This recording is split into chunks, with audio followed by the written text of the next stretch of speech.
Today on Hearts of Heroes. When a 7.0 earthquake hits Anchorage, the big boom came and everything started shaking. The students jump into action to help each other. The terror, it just made me turn into this protective state, and I threw myself over my friend to protect her from the falling debris. And later, Hurricane Florence floods the Carolinas, forcing this grandmother to take cover. That tree may fall on my house, and I have little people living with me. I think that we need to be in a shelter. And this cow to swim for its safety. Oh no, he's struggling right now.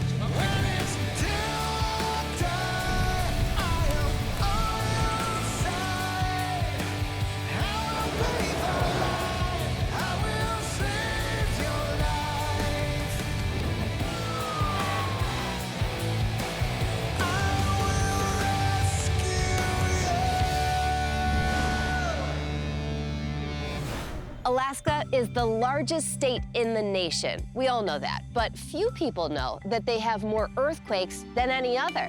They happen in the last frontier so frequently that all the students in Alaska are drilled every year on how to deal with the ground-shaking catastrophes.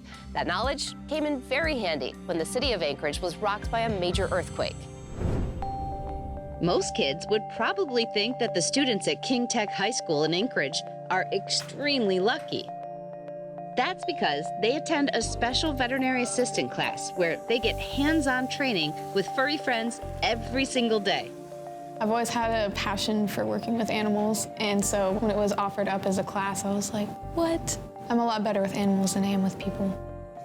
To see my students going to college to become veterinarians or working in the field has been absolutely amazing. I have a student who works on my own dog when I take my dog to the vet because she's a vet assistant there now, so that's pretty cool.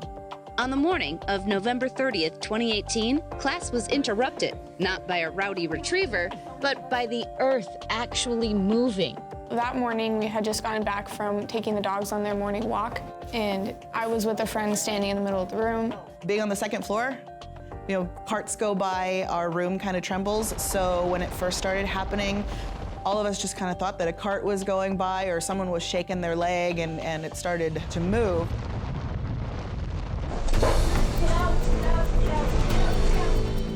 We all just kind of stopped what we were doing, and then it really started to sway. And then the big boom came and everything started shaking. An earthquake was rocking Alaska. The main focus, or epicenter, was just 10 miles north of Anchorage, the largest city in the state. Doing damage to businesses and homes across the region, it reached 7.0 on the Richter scale, big enough to qualify as a major event. The Earth has a dozen or so major, what we call plates, which are sort of pieces of the Earth's crust that kind of move around with respect to each other. Alaska lies where these plates are moving in lots of ways that generate lots of earthquakes and volcanoes. The Richter scale is that numerical representation of an earthquake's actual strength, and it ranges from 1.0 to 9.0 and beyond. For Anchorage's earthquake to be registered as a 7.0 means it was a monster, causing serious damage and destruction. The impact of the earthquake inside the school was immediate and overwhelming. Part of the ceiling fell probably about a foot or two away from where I was. Luckily this day, only 3 dogs showed up. They were running back and forth and we were trying to get them under the tables, but they were not having it. We went into our emergency action protocol and students did a fabulous job, and staff. Everyone stayed calm because we practiced for it. So we teach them that they need to drop, cover, and hold. So they need to get under a sturdy table. We make sure that we're covering our neck with one hand, and then we're also holding on to the table. All the ceiling tiles started falling out, and the tables were shaking but moving across the room, so there was nothing over us anymore. And I looked over and remembered seeing my friend's face. The terror, it just made me turn into this protective state, and I threw myself over her to protect her from the falling debris. Once the shaking stopped, we heard the announcement to evacuate. Each group is assigned one dog with our class. They knew who their dog was, they knew where leashes were, so they got their dogs on a leash, and we all evacuated. Destiny grabbed the leash of that last remaining dog and headed out. But evacuating during an earthquake can be risky because the disaster itself can cause other hazards. It's often said that earthquakes don't kill people, buildings do.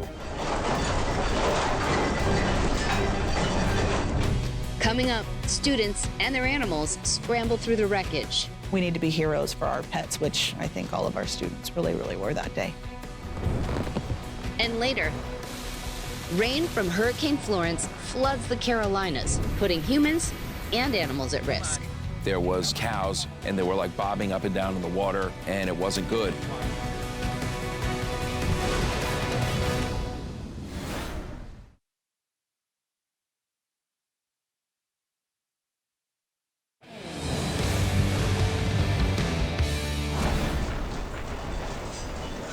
On November 30th, 2018, Anchorage, Alaska was rocked by a major earthquake that registered 7.0 on the Richter scale, damaging roads and buildings across the region, including King Tech Senior High School. The whole ceiling kind of fell down. There were air conditioning vents that were hanging down. Veterinary student Destiny Richardson and her classmates were able to help 3 very frightened dogs find their way to safety despite a brick wall destroyed in the quake. And I think that might have been the most eerie part, was getting out into the hallway and see that wall just crumbled to the ground. We had to run through it and get outside. And from there, it was just a matter of trying to calm the dogs down and make them feel like the world wasn't coming down around them anymore. It was amazing to watch the calmness and everyone doing what they should be doing. I think the composure of everyone, I was quite impressed and proud of everybody here. The importance of emergency preparedness cannot be overstated. That was a major earthquake. Millions of dollars of damage was done throughout the Anchorage School District, but there were 0 major injuries. The faculty, staff, and students at King Tech and all the other schools really did a great job. Even though the school was damaged, students were able to return just a few days later, but they are still processing what happened, in part because major earthquakes spawn so many aftershocks. When you have a big earthquake, you expect there to be these smaller aftershocks that occur for some period of time, and they can go on for years. I mean, there could be aftershocks from this event for a couple of years. One way students at King Tech have coped with the emotional after effects is by pulling together as a community, both 2-legged and 4-legged friends. It's one of the things that we try to teach our students in this particular class is we need to be heroes for our pets, which I think all of our students really, really were that day. We see animals as pets, but I feel like companions are a better word because they're not here just to be our pets. They're here to help us cope through the world and give us a sense of selflessness. Coming up, when the Carolinas are drowned by a massive hurricane, this Jersey boy heeds the call for help. I know there are a tremendous amount of farm animals down that way. Can we be of any help? Come on, sweetie. Come on. But first, a tip on how to keep you safe. Unlike hurricanes and some other natural disasters, earthquakes strike suddenly and without warning. Whether you're at home, work, school, or just out and about, there are specific actions that earthquake preparedness experts suggest. During an earthquake, drop to the floor. Take cover under a sturdy desk or table and hold onto it firmly. Be prepared to move with it until the shaking stops. Do not run outside or inside your home, since debris may fall and injure you. Remember and practice. Drop, cover, and hold on. These simple actions have been known to save lives and reduce the risk of death or injury.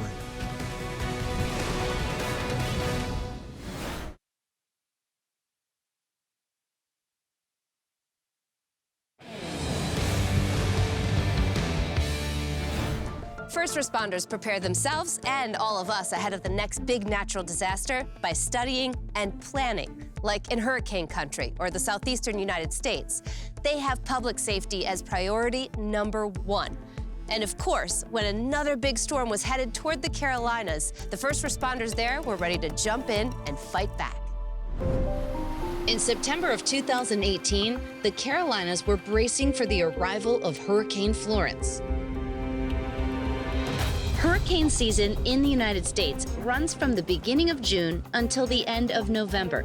peaking around mid-August through September. In any given year, roughly 6 hurricanes make landfall, half of which are generally large enough to be categorized as major hurricanes, causing catastrophic damage with extreme winds and serious flooding. Hurricane Florence was growing into a major hurricane, picking up speed and power as it swept north and west from the Atlantic Ocean, targeting the Carolinas. The predictions is it's going to be the worst that we've ever had, so that's very scary to us. Preparation is the biggest thing, and we've been doing that for years. We just didn't start last week. Property can be replaced, but lives can't. In times of crisis, our first responders are constantly going above and beyond the call of duty and risking their lives to save yours. We have a senior citizen program called Project Hope, Help Our Precious Elderly. The officers assigned to that program are making sure our seniors are okay, have what they need. With torrential rains steadily moving inland, Project Hope kicked into high gear. We received a call in reference to an elderly lady and her 2 grandkids wanting to evacuate her home to the shelter before the water and the weather gets really, really bad.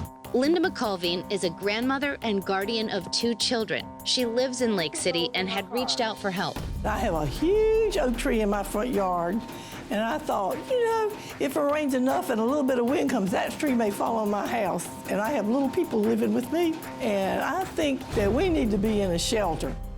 2 members of the Lake City Police Department, Sergeant Belita Salters and Sergeant Nathan Poston, were there and ready to help Linda and her grandkids evacuate. Can somebody get shoes on him? It's our boy. Where are they at? Can I borrow these next time? Can these items go ahead and go? Okay.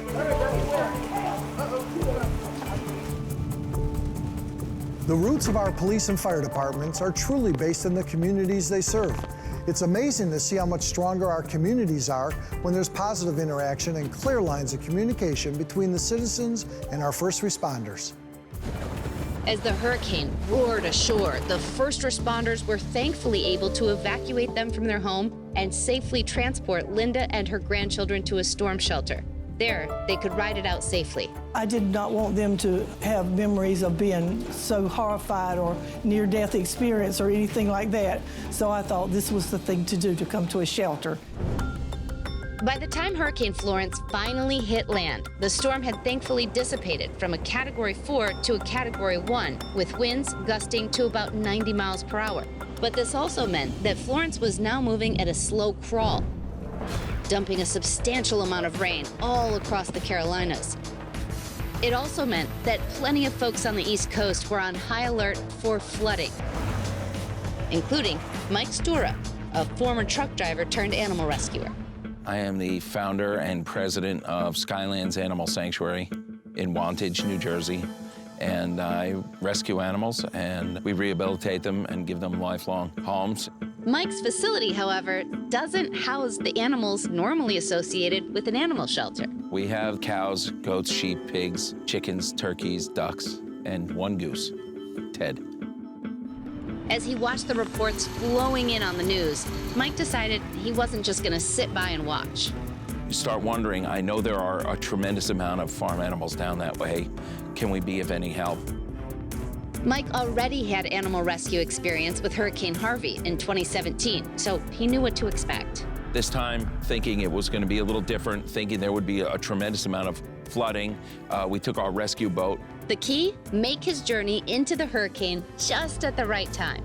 You don't want to go too soon and then be someone who needs to be rescued. The worst thing you could do, I think, is add to the burden of the first responders and make them have to help you. Coming up, Mike finds what he's looking for.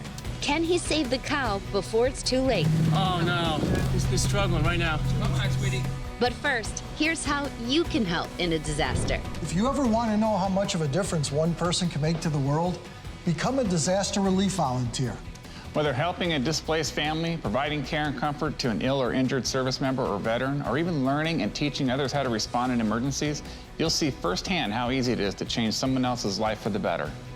By donating your time and energy to helping people in communities get back up on their feet after a disaster, you will soon see it's through the efforts of ordinary people that we can do extraordinary things.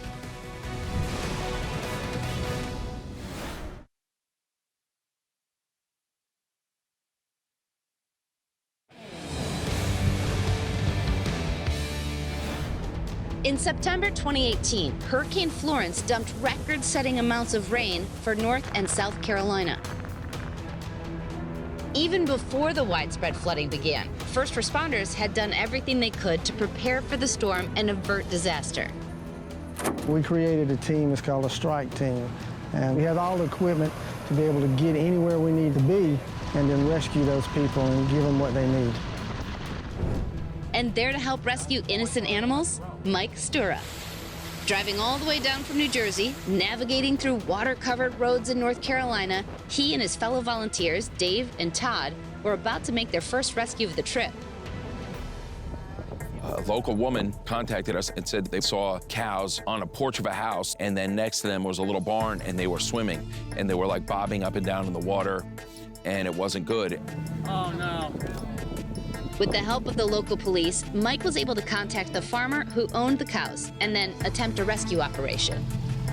They're struggling right now. Mike maneuvered his boat closer and saw 3 scared cows treading water. Come on, sweetie. Come on. Here we go. Immediately, as if they knew that Mike was there to help, one of the stranded cows moved toward the boat. And as she turns around, I let go of the wheel and I jumped over and grabbed her over the back of the boat. I grabbed her by the head. Just moments ago, this 850-pound animal had been swimming for her life, but now was thankfully being towed to safety by the crew of courageous volunteers. I got somebody. We're gonna save someone. With the help of some neighbors, the exhausted cow was lifted into Mike's trailer. Now she was safe, and as the storm passed and the floodwaters receded, Mike tried to calm her down before they made a long journey to her new home in New Jersey. And you're dry now? You're gonna be okay, baby. I'll look after you now. The physical damage left in Florence's path was overwhelming. The storm became the wettest to ever sweep across the Carolinas, dropping more than 35 inches of rain in one town alone. Returning home following the evacuation, Linda McCulveen feared that her house was crushed by the damaging storm. Thankfully, the oak tree that she and her grandchildren feared had fallen was still standing, and her home intact and secure for their return. I am on the way to check on Miss Linda and the grandkids. Well, how are you? How are you? Good. We're gonna have a tea party. We're gonna have a tea party. I'm excited. And for Linda, she will always remember the officers who helped her that day. I'm sure they just thought they were doing their job, but I felt like they were heroes for me. I was very glad to see them. And after all that intense preparation for the hurricane, Sergeant Salters is happy to file one last report. Everybody was good in Lacey. Awesome. And after making the long drive from South Carolina to Skylands Animal Sanctuary in New Jersey, this cow is adjusting to a new home and a new name, Red. Everybody's excited to see the new kid. But now I'm sure you're wondering, why on earth is a black cow named Red? It's simple, really.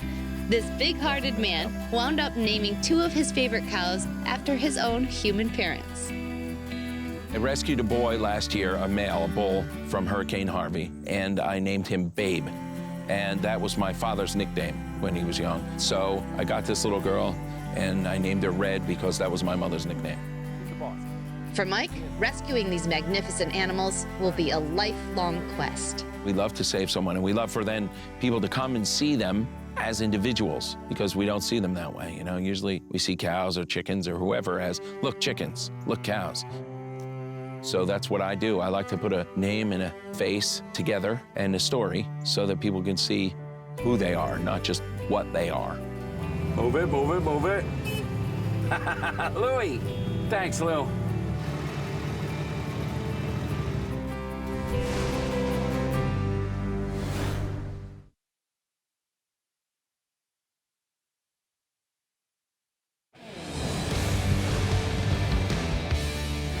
Today, we saw the awesome power that the Earth is capable of unleashing. We also saw the power of being prepared. You too can be prepared. Just ask the first responders in your town. I'm Ginger Zee. Thank you so much for watching.